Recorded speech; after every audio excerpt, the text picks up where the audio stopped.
One second. Mom, we already deposited 3 times for Dad to pee. Hi, it's Mom. Everything okay? Blake doesn't have any condoms. What?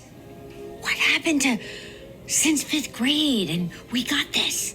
I thought he'd get them and he thought I'd get them. Well, you tell him right now to go out and get some. He's afraid the drugstore near here will tell his mom.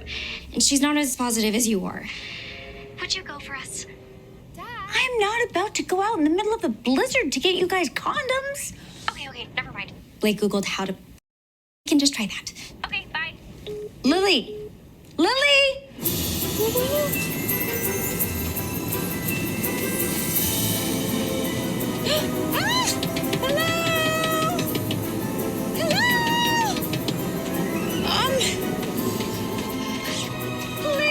Please, open up! Please, it's an emergency!